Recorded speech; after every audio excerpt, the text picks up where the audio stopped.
கொண்டிருப்பது நமது heaven TV.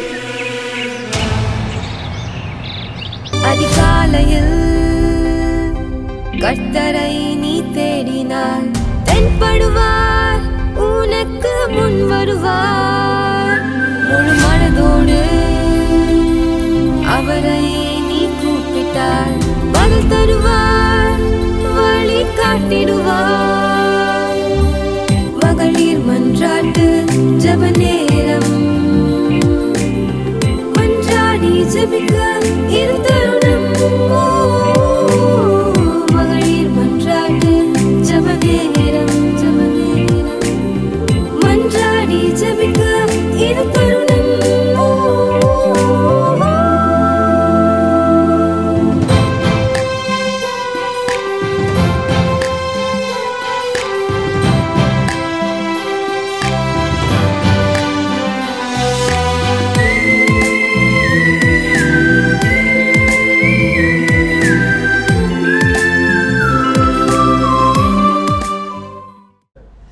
கர்த்தரும் அருமை இரட்சகருமாகிய இயேசு கிறிஸ்துவின் நாமத்தினாலே இந்த அருமையான மத்தியான வேளையில் வந்திருக்கிற ஒவ்வொரு பிள்ளைகளையும் நான் வாழ்த்தி வரவேற்கிறேன். தகப்பனுடைய பாதத்தில் வருவது எவ்வளவு சந்தோஷம் இல்லையா? ஆண்டவர் சமூகத்தில் மகிழ்ச்சி உண்டு, நித்திய பேரின்பம் உண்டு. அவருடைய சமூகத்தில் நம்முடைய இருதயத்தின் பாரங்களை எல்லாம் ஊற்றி விடலாம். நமக்கு என்னென்ன கவலைகளோ, என்னென்ன பாரங்கள் நம்முடைய இருதயத்தை அழுத்துகிறதோ, அந்த காரியங்களை நம்ம உடனுக்குடன் ஆண்டவருடைய சமூகத்தில் சொல்லிவிட்டால் நம்ம ஃப்ரீ ஆயிடுவோம். அதுக்கப்புறம் நமக்கு வியாதி இல்லை, எந்த துக்கமும் இல்லை, எந்த கவலையும் இல்லை, நம்ம ஃப்ரீ ஆகிடுவோம். ஆண்டவர் பார்த்து கொள்வார். பிரியமானவர்களே, இந்த மத்தியான வேளையில் கர்த்தருடைய சமூகத்தில் வந்திருக்கிற ஒவ்வொரு பிள்ளைகளும் கர்த்தரை நோக்கி நான் பார்ப்போம். என்ன பாரம் உங்கள் இருதயத்தில் இருந்தாலும் அதை ஆண்டவர்கிட்ட சொல்லுவோம். ஆண்டவர் தான் அதற்கு முடிவு, அவர் தான் பதில். அவரை எல்லாமல் நம்மளால் எதுவுமே செய்ய முடியாது. ஒரு மனிதனிடத்தில் போய் சொல்லி பாருங்க, அந்த மனிதனிடத்தில் சொல்ல நேரம் வரைக்கும் தான். அந்த மனிதன் எப்படி அடுத்த மனிதன்கிட்ட போய் சொல்லுவான்னு தெரியாது. சில நேரத்தில் நமக்காக பரிதாபப்பட்டுட்டு என்ன செய்வாங்க, அப்படியே போயிடுவாங்க. அவங்களால ஏதாவது செய்ய முடியுமா? செய்ய முடியாது. ஆனால் ஆண்டவர் செய்யும் போது, ஆண்டோடைய சமூகத்தில் நம்முடைய காரியங்களை நாம் வைத்தோமானால் நிச்சயமாக 100% நீங்கள் உங்கள் மன பாரத்தை கர்த்தருடைய சமூகத்தில் 2 நிமிஷத்தில் நீங்கள் சொல்லி பாருங்கள். ஆண்டவருக்கு இடத்துல உங்களுக்கும் ஆண்டவருக்கும் இடையில எந்த காரியமும் இல்லாதபடி கரெக்டாக அந்த கனெக்ஷன் கரெக்டாக இருந்துட்டு நீங்கள் ஒரு வார்த்தை சொன்னால் போதும், ஆண்டவர் நிச்சயமாக ஆண்டவர் செய்வார். நம்முடைய ஆண்டவர் எவ்வளவு நல்லவர் தெரியுமா? இந்த மத்தியான வேளையில் ஒரு வசனத்தை நான் உங்களுக்கு சொல்லுகிறேன். மத்தேயு 6:7. அன்றியும் நீங்கள் ஜெபம் பண்ணும்போது அஞ்ஞானிகளைப் போல வீண் வார்த்தைகளை அலப்பாதீங்கள், அவர்கள் அதிக வசனிப்பினால் தங்கள் ஜெபம் கேட்கப்படும் என்று நினைக்கிறார்கள். பாருங்க, இந்த வசனம் நம்ம கேள்விப்பட்டிருக்கிறோம், வாசித்திருக்கிறோம். அன்றியும் நீங்கள் ஜெபம் பண்ணும்போது அஞ்ஞானிகளைப் போல் வீண் வார்த்தைகளை அலப்பாதீங்கள்.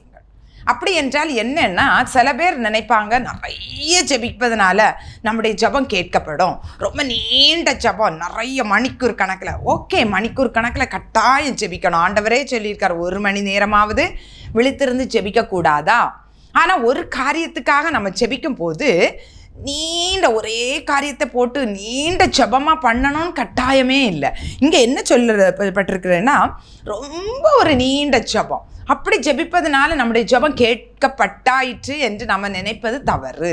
அப்படி என்றால் நாம் எப்படி ஜெபிக்க வேண்டும்? அதற்கு ஆதாரமாய் நம்முடைய வேத வசனத்தில் ஒரே ஒரு காரியம் சீக்கிரமாக சொல்லி நம்ம ஜெபிப்போம்.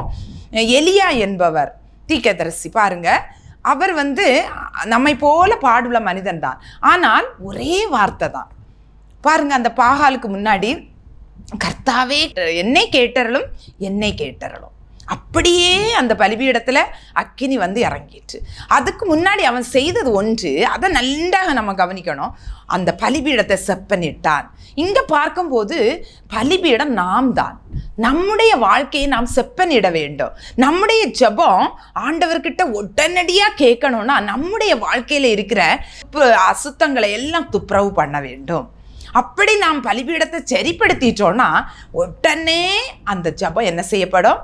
கேட்கப்படும். பாருங்க, இதற்கு இன்னொரு எக்ஸாம்பிள் சொல்லலாம். தானியேல், அவன் ஜெபிக்க ஆரம்பித்த உடனே கட்டளை என்ன செய்யப்பட்டது? கொண்டு வரப்பட்டது. அப்படி என்றால் நம்முடைய வாழ்க்கை, நம்ம நமக்கு தெரியும் நம்ம எந்த காரியத்தில் தவறி இருக்கிறோம்.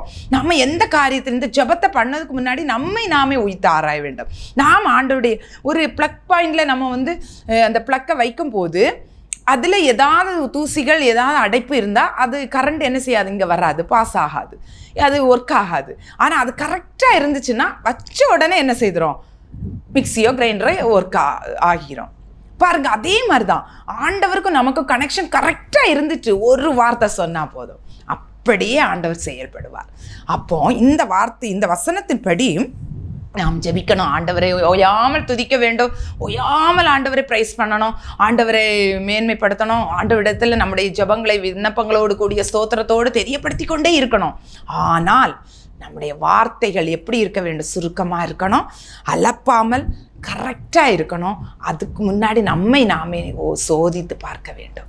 இந்த மத்தியான வேளையிலே ஒரு விசை நம்மை ஒப்பு கொடுப்போமா, ஆண்டவரே என்னிடத்தில் என்ன குறை இருக்கிறதப்பா, என்னுடைய ஜெபம் உம்முடைய சமூகத்தில் வர முடியாதபடி என்ன தடை இருக்கிறது, அந்த தடைகளை மாற்றுங்க. பாவங்கள், அக்கிரமங்கள், மீறுதல்கள் நமக்கு தடுப்பு சுவராக இருக்கலாம். சில வேளைகளில் சத்ருவே நம்முடைய ஜெபத்தை தடை பண்ணி வைக்கலாம். தானியேலுக்கு அப்படி தான் தடை பண்ணி வைத்திருந்தான். அதையும் நம்ம என்ன செய்யணும், ஆவியானவரோடு சேர்ந்து ஆவியானவர் நமக்கு உதவி செய்வார். இந்த மாலை வேளையில் நாம் ஜெபிப்போமா, ஆண்டவரே இந்த நேரத்தில் நாங்கள் ஒரு மனதோடு ஜெபிக்கிறோம். 2 நிமிஷம் தான் ஒவ்வொரு ஜெப குறிப்புக்கு ஜெபிக்க போகிறோம். ஆனால் ஆண்டவர் கிரியை செய்வார்.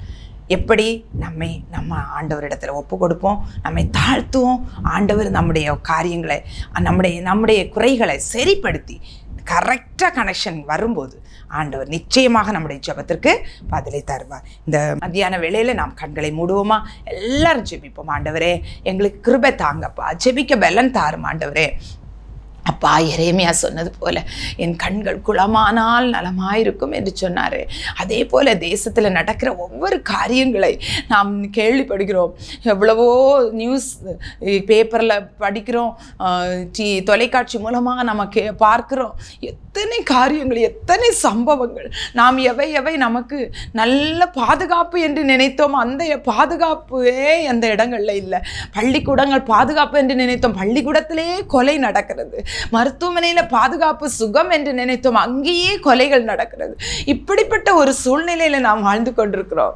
அந்த வேளையில் ஆண்டவரே எங்களுடைய ஜெபத்திற்கு எந்த தடை வராதபடி எங்களை ஒப்பு கொடுக்கிறோம் என்று சொல்லி ஆண்டவருடைய சமூகத்தில் ஒப்பு கொடுப்போமா. ஹல்லேலூயா, ஹல்லேலூயா, ஹல்லேலூயா. இந்த வேளையில் எங்களை தாழ்த்தி உம்முடைய கரங்களை ஒப்பு கொடுக்கிறோம் ராஜா, ஒப்பு கொடுக்கிறோம் ராஜா. அப்பா, ஒவ்வொருவரையும் நீர் பரிசுத்தப்படுத்தும். நாங்கள் குறைவுள்ளவர்கள் தான் ஆண்டவரே, மனுஷர்கள் தானே, எங்களிடத்தில் குறைகள் உண்டப்பா, குற்றங்கள் உண்டு. எல்லாவற்றையும் ஒரு விசை அப்பா உம்முடைய கல்வார் இரத்தத்தினால கழுவோம் ஆண்டவரே, கழுவோம். நாங்கள் இப்பொழுது ஜெபிக்கிற ஒவ்வொரு விண்ணப்பங்களுக்கு எங்களுக்கு விடுதலை வேணும், வெற்றி வேணும், ஜெயம் வேணும். இந்த ஜெபத்தில் எங்களுக்கு ஒரு மாறுதல் உண்டாகணும் எங்கள் தேசத்தில். அதன் மூலமாக எங்களுக்கு ஒரு மாற்றம் உண்டாகணும். எங்கள் குடும்பங்களில், தனிப்பட்ட வாழ்க்கையில் ஒரு மாற்றம் உண்டாகணும் ஆண்டவரே. இந்த ஜெபத்தில் இருக்கிற ஒவ்வொரு பிள்ளைகளும் அப்படியாய் நீ மாற்றும் ஆண்டவரே, மாற்றுவீராக.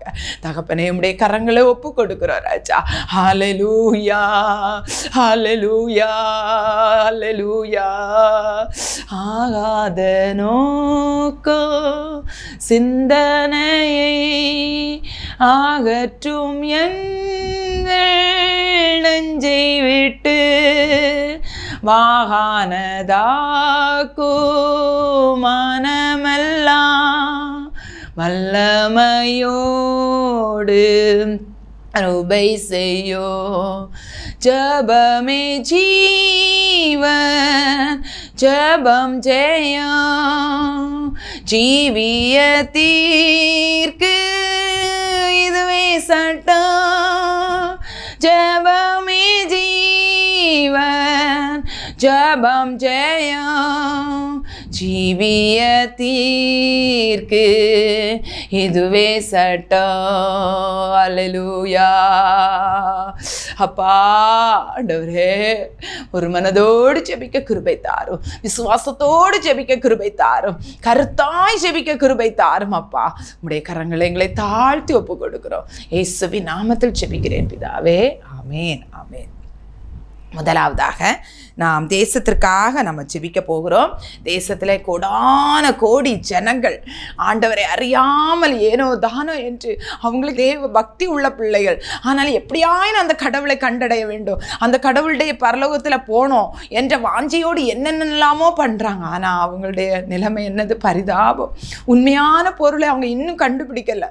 அவங்களுக்கு எப்படியாயினும் அந்த உண்மையான தெய்வத்தை காணும் கண்களை கர்த்தர் கொடுக்கும்படியாக நம்ம ஜெபிக்கணும். அது கூடவே நம்ம ஜெபிப்போம். நம்முடைய தேசத்தில் அநேக கனிம வளங்கள் தேவன் நமக்கு தந்திருக்கிறார். நல்ல ஒரு செழிப்பான ஒரு தேசத்தை நமக்கு தந்திருக்கிறார். எல்லா கிளைமேட்டும் எல்லா சூழ்நிலைகளும் அழகாக நம்முடைய தேசத்தில் இருக்கு. நமக்கு தேவையான வெப்பம், விண்டர், சம்மர் எல்லாம் மாறி மாறி அழகாக வந்துட்டு இருக்கு. நல்ல ஒரு சீதோஷ்ண நிலைமையில நம்ம வாழ்ந்து கொண்டிருக்கிறோம். ஆனால் அந்த கனிம வளங்களை நம்முடைய தேசத்தை விட்டு மாற்றுவதற்கு ஒரு சாரார் என்ன செய்துட்டு இருக்காங்க? முயற்சி பண்ணி கொண்டிருக்கிறாங்க, நடத்தி கொண்டே இருக்கிறாங்க. அப்படிப்பட்ட கொள்ளையர்கள் நம்முடைய தேசத்தை கொள்ளையிடாதபடி தேவன் நம்முடைய தேசத்தை பாதுகாக்கும்படியாய் அவருடைய கரத்தில் நாம் கொடுத்து நாம் இந்த வேளையில் ஜெபிக்க போகிறோம். முதலாவது தேசத்திலோட ஜனங்கள் ரட்சிப்புக்காக, ரெண்டாவது நம்முடைய தேசத்தில் நமக்கு தந்திருக்கிற ஆசீர்வாதங்களை செழிப்ப சத்துரு சுரண்டாதபடி, அந்நியர்கள் சுரண்டாதபடி தேவன் பாதுகாக்கும்படியாய் நாம் ஜெபிக்க போகிறோம். ஜெபிக்கலாமா? கண்களை மூடி 2 நிமிடம் ஆண்டவரை நோக்கி பார்ப்போம். ஆண்டவரே ஏசப்பா, எங்களுடைய தேசத்துக்காய் நம்முடைய சமூகத்தில் வருகிறோம். ஆண்டவரே அப்பா, வலது கைக்கும் இடது கைக்கும் வித்தியாசம் தெரியாத ஜனங்களப்பா, எப்படியாயினும் தெய்வத்தை கண்டடைய வேண்டும் என்று ஒரே நோக்கத்தோடு பக்தியோடு அலைகிறாங்கப்பா. எது உண்மையான தெய்வம் என்பதை அறியாமல் அலைகிறாங்கப்பா. அந்த ஜனங்களுக்காய் நாங்கள் உடைய சமூகத்தில் பரிந்து பேசி ஜெபிக்கிறோம் அப்பா. அவர்கள் எல்லாருமே அறிந்து கொள்ளணும், உண்மையான தெய்வத்தை கண்டு கொள்ளணும். அவங்க கண்களை திறந்துடணும் ஐயா. அவர்கள் உள்ளத்துல உணர்வை கொடுங்கப்பா. ஒவ்வொரு ஜனமும் ஒவ்வொரு மனிதனும் கர்த்தாவே உண்மை அறிந்து கொள்ளணும். இருக்கிற இடத்திலே இருந்து உண்மை நோக்கி பார்த்தால் போதுமே அப்பா. நீர் அவர்களை தேடி வருவீரே. அதை அறியாமல் இருக்கிறாங்களே. இப்படிப்பட்ட ஒரு அன்புள்ள தெய்வம், எங்களுக்காக ஜீவனை கொடுத்த தெய்வம், அவர்களை நீ சந்தியும் ஆண்டவரே. ஒவ்வொருவரையும் நீ சந்திப்பீராகப்பா. தகப்பனே தேவன் ஆண்டவரே, இந்த ஜனங்களை மீட்டு கொள்வீராக. சத்ருவின் கிரியை இந்த வல்லடியிலிருந்து அவனுடைய பிடியிலிருந்து அவர்களை எடுத்து ஆண்டவர் உம்முடைய பிள்ளைகளாய் மாற்றுவீராகப்பா. நீ பெரிய காரியங்களை எங்கள் தேசத்துல செய்யும் ஆண்டவரே.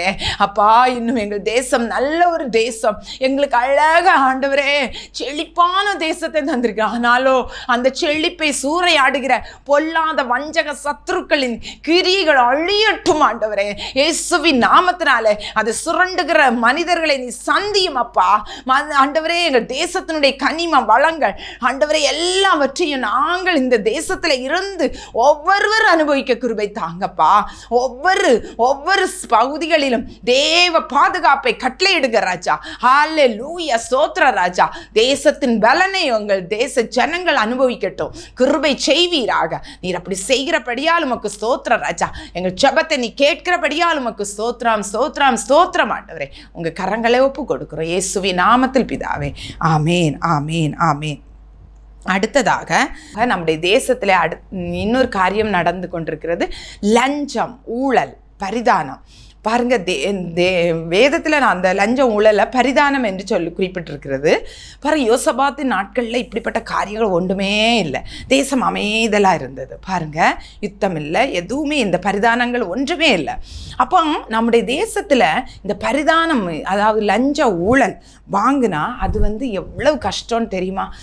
அந்த லஞ்சம் வாங்குறவங்க நல்லா அந்த நேரத்தில் அவங்களுக்கு நல்ல சந்தோஷமாக இருக்கும். ஆனால் கொடுக்குறவங்க பாருங்கள் எவ்வளவு கஷ்டப்பட்டு அவ்வளவு ரூபாயை என்ன செய்வாங்க, திரட்டி யார்கிட்ட இல்லாமோ கஷ்டப்பட்டு எப்படியாவது நமக்கு நடக்கணுமே, இந்த காரியம், இந்த வேலை வாய்ப்பு கிடைக்கணுமே என்று சொல்லி அவங்க என்ன செய்வாங்க, கஷ்டப்பட்டு கண்ணீர், அப்படி இரத்த கண்ணீர் சிலவங்க விடுறதை பார்க்கலாம். அவ்வளவு கடினப்பட்டு அந்த பணத்தை கொடுப்பாங்க. ஆனால் அந்த பணம் ஆசீர்வாதமாக இருக்குமா? இருக்கவே இருக்காது. ஒருவேளை அந்த நேரத்தில் அவங்களுக்கு நல்ல சந்தோஷமாக இருக்கலாம். ஆனால் அது சாபம் நிறைந்த ஒரு காரியம். பாருங்கள், ஒரு பள்ளிக்கூடத்தில் 1ஆம் வகுப்பு மாணவனுக்கு 25 லட்சம். பாருங்கள், 1ஆம் வகுப்பு மாணவனுக்கு 25 லட்சம் கேட்டாங்களாம். அதே மாதிரி ஒரு பட்டா வாங்குறதுக்கு 3000 3000 ரூபாய் கேட்டாங்களாம். பாருங்க எவ்வளோ ஒரு லஞ்சம். இந்த மாதிரி அவங்க வாங்குறதுனால அவங்களுக்கு மேன்மையே கிடையாது. அதனால் இந்த நாட்களில் நம்ம அதிகமாக ஜெபிப்போம். ஒவ்வொருவருக்கும் தனக்கு இருக்கிறது போதும் என்ற திருப்தி, போதும் என்ற மனதுடனே கூடிய தேவபக்தியே மிகுந்த ஆதாயம் என்று சொல்லப்பட்டிருக்கு. ஒருவேளை அவங்க ஆண்டவர் அறியாவிட்டாலும் நமக்கு இருக்கிறது போதும், நேர்மையாக வருகிற வருமானம் நமக்கு போதும் என்ற ஒரு எண்ணம் அவங்களுக்குள்ள உண்டாக வேண்டும். அதற்காக நாம் ஜெபிக்க போகிறோம். ஆண்டவரே, இப்படி பரிதானம் வாங்குறவர்களுக்கு ஒரு உணர்வை கொடுங்க, உள்ளுணர்வை கொடுங்க என்று நாம் ஜெபிக்க போகிறோம். ஜெபிக்கலாமா? ஒருவேளை இந்த என்னை கேட்டுக்கொண்டிருக்கிற ஒருவேளை நீங்களாக கூட இருக்கலாம். நீங்கள் இந்த பரிதானம் வாங்குறவங்களா இருக்கலாம், அல்லது பரிதானம் கொடுக்குறவங்களா இருக்கலாம். இந்த வேளையில் ஆண்டவரே, நான் கொடுக்கவும் மாட்டேன், நான் வாங்கவும் மாட்டேன்னு சொல்லி ஆண்டவருடைய சமூகத்தில் ஒப்பு கொடுத்துட்டிங்கன்னா மிகுந்த ஆசீர்வாதம் உண்டாகும். உங்களுடைய வாழ்க்கையில் என்ன தடைப்பட்டு இருக்கிறதோ இந்த காரியங்களை எல்லாம் ஆண்டவர் தடைகளை மாற்றுவார். இது கூட ஒரு தடையாக இருக்கலாம். பிரியமானவர்களை, அதனால் ஜெபிப்போமா? அன்பு தகப்பனே, இந்த வேளையில் ஆண்டவரே, எங்கள் தேசத்தில் லஞ்ச ஊழல் பண்ணி கொண்டிருக்கிற ஒவ்வொரு மக்களுக்காய் ஜெபிக்கிறோம் அப்பா. தனக்கு இருக்கிறது கிடைக்கிறது போதும் என்று நாம் ஒரு திருப்தியை கொடுங்கப்பா. இப்படி கஷ்டப்பட்டு கொடுக்குறவங்க எவ்வளவு வேதனையோடு அந்த பணத்தை கொடுக்குறாங்க ஆண்டவரே. அந்த கண்ணீர் அவர்களுக்கு அது சாபம் தானே ஆண்டவரே. இந்த நாட்கள் எங்கள் தேசத்தில் ஒவ்வொரு அதிகாரிகளுக்கும், இந்த லஞ்சத்தை வாங்குகிற ஒவ்வொரு பிள்ளைகளுக்கும் ஒரு உணர்வை கொடுங்கப்பா. தங்களுக்கு இருக்கிறது போதும் என்று சொல்லி அதை திருப்தியோடு அவர்கள் ஆண்டவரே அதை அவர்கள் அனுபவிக்க கிருபை கொடுங்கப்பா. ஆண்டவரே, வேண்டாத பணங்கள், வேண்டாத ஆண்டவரே நேர்மை இல்லாத பணங்கள் தங்களுடைய வீடுகளில் இருக்காதபடி தேவன் அவர்களுக்கு உணர்வை கொடுங்க ராஜா. ஒருவேளை யாரா இருந்தாலும், தேவனை அறிந்த பிள்ளைகளா இருந்தாலும், ஆண்டவருக்கு சித்தமில்லாத பொருட்களோ, ஆண்டவருக்கு சித்தமில்லாத பணங்களோ தங்களுடைய வீடுகளில் வரவே கூடாது என்பதில் கண்ணும் கருத்துமா இருக்க எங்கள் தேவன் கிருபை செய்யுங்கப்பா. அவங்களுக்கு உணர்வை கொடுங்கப்பா. அதனால மிகுந்த ஆசீர்வாதத்தை பெற்றுக்கொள்ள முடியும் ஆண்டவரே. இந்த நாளில் ஜெபிக்கிற ஒவ்வொரு பிள்ளைகளுக்கும் தேவன் அப்படிப்பட்ட ஆசீர்வாதங்களால் நிரப்பி தடைகளை மாற்றி பிள்ளைகளுக்கு ஜெயத்தை கட்டளையிடும். அப்படி செய்கிறபடியால் உமக்கு ஸ்தோத்திரம், ஸ்தோத்திரம், ஸ்தோத்திரம் ஆண்டவரே. நாம் அடுத்ததாக ஒரு காரியத்துக்காக நம்ம ஜெபிக்க போகிறோம். இந்த நாட்களில் அதிகமான மழை காலங்களாக இருக்கிறது. நிறைய இடங்களில் மண்சரிவு, நிலச்சரிவு, இன்னும் மழை வெள்ளத்தினால அநேக வீடுகள் பாதிக்கப்பட்டிருக்கு. வீட்டுக்குள்ளே மழை வெள்ளம் போய் அநேக பேர் கஷ்டப்பட்டுருக்காங்க. வெள்ளம் கெட்டி இருப்பதனால நிறைய கொசுக்கள், அதில் இருந்து நிறைய கிருமிகள், இதனால நிறைய வியாதிகள். இப்படிப்பட்ட சூழ்நிலையில் நிறைய பேர் பாதிக்கப்பட்டிருக்கிறாங்க. நமக்கு கண்டிப்பாக மழை தேவைதான். ஆனால் அந்த மழை நமக்கு எப்படி இருக்கணும்? அழிவுக்கு நேராக இருக்கக்கூடாது. ஆசீர்வாதமான மழையாய் நமக்கு ஆண்டவர் தர வேண்டும். இந்த நேரத்தில் நாம் அதற்காக ஜெபிப்போம். ஏனென்றால் நம்முடைய ஆண்டவர் எல்லா சூழ்நிலைக்கும் அப்பாற்பட்டவர், எல்லா இயற்கையும் கரத்தில் வைச்சிருக்கிறவர், சர்வ வல்லமை உள்ள தேவன். அவர் சொன்னால் காற்றும் கடலும் புயலும் மழையும் எல்லாம் அவருக்கு கீழ்ப்படியும். அவரால் இல்லாமல் வேறு எதுவும் நடக்காது. அப்படி என்றால் நாம் ஆண்டவரிடத்தில் நம்முடைய விண்ணப்பங்களை வைக்க போகிறோம். ஜெபிப்போமா? அன்பு தகப்பனே, இந்த அருமையான வேளையில் அப்பா, எங்கள் தேசத்தில் நல்ல மழையை தந்தீங்க. அந்த மழை நிமித்தமாக அநேக பகுதிகளில் ஆண்டவரே ஒரு சில இடங்களில் மிகுந்த கஷ்டப்படுறாங்க ஜனங்கள். அப்பா, ஒவ்வொரு வரையும் நீ கண்ணோக்கி பாரும். அவர்களுக்கு அந்த ஆண்டவரே மழை வெள்ளத்தினால் பாதிக்கப்பட்ட பிள்ளைகளுக்கு அதிலிருந்து தப்பித்து போகும்படியான வழி வாசல்களை ஏற்படுத்துங்கப்பா. உதவி செய்கிற கரங்களை ஏற்படுத்துங்கப்பா. ஆண்டவரே, ஒவ்வொருவரையும் ஆண்டவரே அவர்களுடைய இயல்பான வாழ்வு திரும்பவும் வர்றதுக்கு கிருபை செய்யுங்கப்பா. உங்கள் கரங்களை ஒப்பு கொடுத்து ஜெபிக்கிறேன்ப்பா. தகப்பனே அப்பா, மழையினால் யாரும் எந்த கஷ்டமும் ஆண்டவரே படாதபடி தேவன் பாதுகாத்து கொள்ளுங்க. ஏழை ஜனங்கள் ஆண்டவரே அவங்க இந்த வீட்டை விட்டு எங்கே போக முடியும்? தகப்பனே ஆண்டவரே, அவர்களுக்கு வீட்டில் தேவன் அனுகூலமான துணையாக இருந்து பாதுகாப்பை கட்டளையிடுவீராக ராஜா. ஸ்தோத்திரம், ஸ்தோத்திரம். அந்த மழை வெள்ளம் தேங்கி இருப்பதனால இருக்கிற கிருமிகள், நோய்கள், வியாதிகள், காய்ச்சல்கள் எல்லாவற்றையும் மாற்றி போடுங்கப்பா. அந்த கிருமிகளை அழித்து போடுங்கப்பா. எந்த நோயும் பரவாதபடி காத்துக்கொள்ளும் ஆண்டவரே. இன்னும் தகப்பனே, இந்த மழை எங்களுக்கு ஆசீர்வாதமான மழையாய் மாற்றி தாரும் தகப்பனே. ஸ்தோத்திரம். எல்லா இயற்கைக்கு அப்பாற்பட்ட எங்கள் ஆண்டவர், நீ சொல்ல ஆகும் கட்டளையிட நிற்கும் ஆண்டவரே. ஏசப்பா, ஒவ்வொரு பகுதிகளிலும் தேவன் ஆண்டவரே பாதுகாப்பை கட்டளையிடும்படியாய் ஜெபிக்கிறேன். ஆண்டவரே ஸ்தோத்திரம் ஸ்தோத்திரம் ஸ்தோத்திரம் ஸ்தோத்திரம் ஸ்தோத்திரம் ராஜா. உம்முடைய கரங்களை ஒப்பு கொடுக்கிறேன். நீ பாதுகாக்கிற தேவனாய் இருக்கிறபடியால் ஸ்தோத்திரம் ஸ்தோத்திரம். இயேசுவின் நாமத்தில் ஜெபிக்கிறேன் பிதாவே. ஆமேன் ஆமேன்.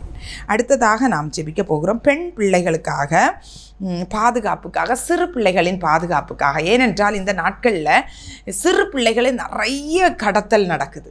சிறு பிள்ளைகளை ஒரு இடத்துல ஒரு நியூஸ் நான் கேள்விப்பட்டேன், வெள்ளை கலரில் பெயிண்ட் அடித்து அந்த பிள்ளைய பிச்சை எடுக்க வச்சுருக்குறாங்க, யாருக்கும் தெரியக்கூடாதுன்றக்கா. எவ்வளோ பரிதாபம் பாருங்கள், அந்த பிள்ளை எவ்வளோ வேதனைப்படும். யாருக்கு பிள்ளைன்னு தெரியாது, ஆனால் அந்த பிள்ளைய வெள்ளை கலரில் பெயிண்ட் அடித்து உட்கார வச்சுருக்காங்க. அதுபோல் நிறைய பிள்ளைகளை கை கால்கள் முக்கியமான உறுப்புகள் உள்ளுறுப்புகளையெல்லாம் எடுத்து வெளிநாட்டுக்கோ எங்கேயோ அனுப்பிட்டு அந்த பிள்ளைங்களை பிச்சை எடுக்க வைக்கிறாங்க, கொலை பண்ணுறாங்க. இப்படிப்பட்ட அநியாயங்கள் நிறைய நடக்குது நம்ம நாட்டில். இது செய்கிறவர்கள் மனம் திரும்பணும். அது மட்டும் இல்லை, பெண் பிள்ளைகளுக்கு விரோதமாக சமுதாயத்தில் நிறைய அக்கிரமங்கள் அநியாயங்கள். கடந்த நாட்களில் காதல் வலையில் விழாததுனால அந்த பெண்ணை குத்தி கொலை பண்ணியிருக்காங்க. எவ்வளோ கொட்டூரம், எவ்வளோ கொட்டூரம். இப்படிப்பட்ட காரியங்களை செய்ய வைக்கிற ஒரு சாத்தான் பிசாசு, அந்த கிரியைகள் முற்றிலுமாய் அழிக்கப்படணும். நாம் ஜெபிக்க போகிறோம். இந்த காரியத்தை ஆண்டோடைய சமூகத்தில் வைத்து நம்ம ஜெபிக்கும் போது நிச்சயமாக ஆண்டவர் அதற்கு பதில் செய்வார். நம்ம வீட்டில் ஒருவேளை பெண் குழந்தைகள் இருக்காமல் இருக்கலாம், ஒரு பெண் பிள்ளைகள் இல்லாமல் இருக்கலாம், சிறு பிள்ளைகள் இல்லாமல் இருக்கலாம். நம்மை சுற்றி எத்தனையோ பிள்ளைகள் கதறுகிறாங்களே, இதை நம்முடைய மனதில் எடுத்து பாரத்தோடு நாம் ஜெபிப்போம். நமக்கு ஒரு பிள்ளை காணாமல் போனால், நம்முடைய பெண் பிள்ளைகள் இவ்வளவு பாதிக்கப்பட்டிருந்தால் எவ்வளவு கதறுவோம். இதே பாரத்தை நம்முடைய இருதயத்தில் நம்ம கொண்டு வருவோம். ஆண்டவரே, இந்த பெண் பிள்ளைகளை சிறு பிள்ளைகளை பாதுகாருங்கப்பா என்று சொல்லி ஜெபிப்போம்மா. அன்பு தகப்பனே, நாங்கள் ஒரு மனதோடு ஜெபிக்கிறோம் அப்பா. ஒவ்வொரு சிறு குழந்தைகளை அப்பா, ஆண்டவரே, சின்ன சின்ன பிஞ்சு பிள்ளைகளப்பா, 1.5 மாதம் 2 மாதம் அப்பா, இப்படிப்பட்ட பிள்ளைகளை கடத்துறாங்களே அப்பா. மனித நேயமே இல்லையப்பா தகப்பனே. அவங்க உள்ளத்தில் நீங்க கிரிய செய்யுங்கப்பா. இந்த பொண்ணோத கொட்டூர இருதயத்தை கொட்டுக்கிற சாத்தானின் கிரியைகள் அழிக்கப்படுவதாக இயேசுவின் நாமத்தினால. ஆண்டவரே ஸ்தோத்திரம் ஸ்தோத்திரம். அதுபோல பெண் பிள்ளைகளை ஆண்டவரே அப்பா அலங்கோல படுத்துகிற பொண்ணோத இச்சையின் ஆவிகள் அழிக்கப்படுவதாக ராஜா. ஆண்டவரே, காதல் கீதல் என்று சொல்லி ஆண்டவரே அப்பா தவறான காரியங்களுக்கு உட்படுத்துகிற எண்ணங்களை கொண்டு வருகிற பொண்ணாத ஆவியை கட்டிந்து கொள்கிறோம் ராஜா. அழிந்து போகட்டும் ஆண்டவரே. எங்கள் பிள்ளைகளுக்கு எல்லாம் பாதுகாப்பை கொடுங்கப்பா. பள்ளிக்கூடங்களில் பாதுகாப்பை கொடுங்க ராஜா. வீடுகளில் பாதுகாப்பை கொடுங்க. பிள்ளைகள் போக்கும் வரவும் ஆண்டவரே, போகையிலும் வருகையிலும் பாதுகாப்பை கொடுங்க ராஜா. சத்ருவின் கண்கள், அந்த இச்சையின் கண்கள் பிள்ளைகள் மேல் பட்டாதபடி காத்துக்கொள்ளுங்க ராஜா. ஒவ்வொரு சிறு குழந்தைகளையும் பெண் குழந்தைகளையும் உடைய கரங்களை ஒப்பு கொடுக்கிறோம். ஆண் பிள்ளைகளை ஒப்பு கொடுக்கிறோம் ராஜா. ஆண்டவரே, உடைய கரங்களை ஒப்பு கொடுக்கிறோம். ஒவ்வொரு பிள்ளைகளுக்கும் பாதுகாப்பை கொடுங்க ராஜா, கொடுங்க ராஜா. உடைய கிருபைக்குள்ள மறைத்து கொள்ளுங்க ஆண்டவரே. இந்த நேரத்தில் நாங்கள் ஒரு மனதோடு ஜெபிக்கிறோம். எங்கள் ஜெபத்தை கேட்கிறபடியால் உமக்கு நன்றி நன்றி நன்றி அப்பா. தேவன் எங்கள் ஜெபத்தை கேட்டபடியால் உமக்கு ஸ்தோத்திரம் செலுத்தி ஜெபிக்கிறோம் நல்ல பிதாவே. ஆமேன் ஆமேன் ஆமேன். அடுத்ததாக கடைசியாக நம்முடைய சபைகளுக்காய் நாம் ஜெபிக்க போகிறோம். பாருங்க, சபைகளில் இந்த நாட்களை மக்களிடையே சாட்சி இல்லாமல் இருக்கிறது. நம்முடைய சபையில் இருக்கிற ஒவ்வொரு விசுவாசிகளும், சபை தேவ பிள்ளைகளுடைய வாழ்க்கையில் சாட்சி வேணும். அந்த சாட்சியை பார்த்து தான் புறஜாதி ஜனங்கள் கத்தரண்டை வர முடியும். சபை மக்கள் ஒவ்வொரு விசுவாசிகளிடத்தில் சாட்சி உள்ள ஒரு வாழ்க்கை இருக்க வேண்டும். அவர்கள் சொல்கிறது ஒன்று செயல்படுகிறது ஒன்றாக இருக்கக்கூடாது. அதே மாதிரி ஊழியர்கள் சொல்கிறது ஒன்று செயல்படுத்துகிறது இன்னொன்றாக இருக்கக்கூடாது. எல்லாம் தேவ வசனத்தின்படி காணப்பட வேண்டும். சாட்சி உள்ள ஜீவியம். இன்னும் பல இடங்களில் தேவனுடைய வார்த்தைக்கு, தேவனுடைய சபைக்கு விரோதமாக எழும்புகிற எதிராளிகள் ஆண்டோடைய சந்நிதியில் வர வேண்டும். இந்த நாட்களில் அவர்களை ஆண்டவர் தொட்டும்படியாக நம்ம ஜெபிக்கணும். நம்முடைய சபைகளில் எல்லாம் எழுப்புதல் நடக்க வேண்டும். கள்ள ஊழியங்கள், உபதேசங்கள் நிர்மூலமாகி போக வேண்டும். இந்த காரியங்களை வைத்து நாம் ஒரு விசை ஜெபிக்க போகிறோம். எல்லார் கண்களை மூடுமா ஜெபித்து நாம் முடிக்க போகிறோம். அன்பு தகப்பனே, இந்த வேளையில் எங்கள் ஆண்டவரே அப்பா, தேசத்தில் நடக்கிற ஒவ்வொரு ஊழியங்களுக்காய் ஸ்தோத்திரம். பல தரைப்பட்ட ஊழியங்கள் நடக்கிறதப்பா. சபைகளில் தேவ பிள்ளைகளுடைய வாழ்க்கை சாட்சி உள்ள வாழ்க்கையாக இருக்கணும் ஆண்டவரே. அவர்கள் நடை உடை எல்லாவற்றிலும் தேவனை வெளிப்படுத்துகிறதா இருக்கணும் ஆண்டவரே. ஊழியர்களும் அப்படியே இருக்க வேண்டும் ராஜா. நீ கிருபை செய்யுங்க, கிரியை செய்யுங்க ஆண்டவரே. அதுபோல சபைக்குள்ள ஆண்டவரே எந்த பாகுபாடும் எந்த இதுவும் வரக்கூடாது, ஆடம்பரங்கள் வரக்கூடாது. தேவன் விரும்புகிற பரிசுத்தம் எங்கள் சபைகளில் நடக்கணும் ஆண்டவரே. தேவன் கிரியை செய்யுங்கப்பா, கிரியை செய்யுங்கப்பா. அது மட்டும் இல்லை, எத்தனையோ சபைகள் நொறுக்கப்படுகிறது ஆண்டவர். சபைக்கு விரோதமாய் மனிதர்கள் எழும்புகிறார்கள். தேவ சபைக்கு விரோதமாய் எழும்புகிறவர்களை தேவன் சந்திப்பீராக, அவர்களை சபைக்குள்ள கொண்டு வருவீராக ராஜா. ஆண்டவரை யார் யார் எதிராளியா இருக்கார்களோ அவங்களே சபைக்கு தூணாய் மாறுவார்களாக. ஆண்டவரே, இன்னும் ஆலயங்கள் கட்ட முடியாமல் இருக்கிற இடங்கள்ல ஆலயங்களுக்கு கட்டும்படியான அனுமதி கிடைக்கட்டும். தட்டைகள் உடைக்கப்படட்டும். இயேசுவின் நாமத்தினால தேவ நாமம் மகிமைப்படட்டும். எல்லா இடங்களிலும் உங்கள் சிலுவை கொடி ஒரே உயரட்டும் ஆண்டவரே. சபைகள் எழும்பட்டும் ஆண்டவர். ஒரு எழுப்புதலின் அக்கினிகள் சபைகள் ஒவ்வொன்றிலும் ஊற்றப்படட்டும் ஆண்டவரே. உங்களுடைய வேதத்துக்கு புறம்பான வார்த்தைகளை கொடுக்கிறவர்கள் குணப்படுவார்களாக ஆண்டவரே. அவர்கள் செய்கிற ஊழியங்கள் ஒன்றுமில்லாமல் போகட்டும். இயேசுவின் நாமத்தினால உண்மை உத்தமமாய் வேதத்தின் படி ஊழியம் செய்ய ஆண்டவர், உங்களுடைய வார்த்தையின்படி ஊழியம் செய்ய ஒவ்வொருவரையும் நீர் பக்குவப்படுத்தும் ஆண்டவரே. நெகேமியாவை போல, எஸ்ராவை போல ஆண்டவரே அப்பா, வேதத்தை ஆராய்ந்து அதை ஆண்டவரே அதை சரியான முறையில் மக்களுக்கு சொல்லும்படியான கிருபையை கொடுப்பீராக. உங்கள் கரங்களை எங்களை தாழ்த்துகிறோம். இவ்வளவு நேரம் ஜெபிக்க தேவன் எங்களுக்கு கிருபை தந்தீங்க. என்னோடு ஜெபித்த ஒவ்வொரு பிள்ளைகளையும் ஆசீர்வதிங்கப்பா. இந்த நாள் பிள்ளைகளுக்கு ஜெயத்தின் நாளாய், வெற்றி நாளாய் ஆண்டவரே. இந்த நாளில் தேவன் ஆண்டவரே அவர்களுக்கு அப்பா பிள்ளைகளை என்னென்ன விரும்பி உங்களுடைய சமூகத்தில் ஜெபித்து கொண்டிருந்தாங்களோ அந்த காரியங்களில் தேவன் அற்புதமான விடுதலை கொடுத்து பிள்ளைகளை மகிழ பண்ணுவீராக. தேவன் அப்படி செய்கிறபடியால் ஸ்தோத்திரம். தேவன் எங்களுக்கு தந்த நல்ல வாய்ப்புக்காய் ஸ்தோத்திரம். ஹெவன் டிவிக்காய் ஸ்தோத்திரம். நடத்துகிற முறை அடியானை பலப்படுத்தும். ஊழியங்களை ஆசீர்வதியும். நேபாள் ஊழியங்களை ஆசீர்வதியும். இன்னும் ஹெவன்ஸ் கார்டன் எல்லாவற்றிலும் தேவைகளை சந்தித்து சீக்கிரமாய் அது கட்டி எழுப்பப்பட தேவ நாம மகிமைப்பட கிருபை செய்யும். தொடர்ந்து உங்கள் நாமத்தை மகிமைப்படுத்தும். எங்களை முற்றிலும் தாழ்த்துகிறோம். துதி கன மகிமை எல்லாம் அப்பா ஒருவருக்கே செலுத்தி ஜெபிக்கிறேன் நல்ல பிதாவே. ஆமென், ஆமென். என் ஆத்துமாவே கர்த்தரை ஸ்தோத்ரி, என் முழுமே பரிசுத்த நாமத்தை ஸ்தோத்ரி. என் ஆத்துமாவே கர்த்தரை ஸ்தோத்ரி, கர்த்தர் செய்த சகல உபகாரங்களை மறவாதே. ஆமென், ஆமென். ஜெபிக்கவும் கொடுக்கவும் என்று தான் உணர்ந்தேன். சமைக்கவும் துவைக்கவும் என்று நான் இருந்தேன். ஜெபிக்கவும் கொடுக்கவும்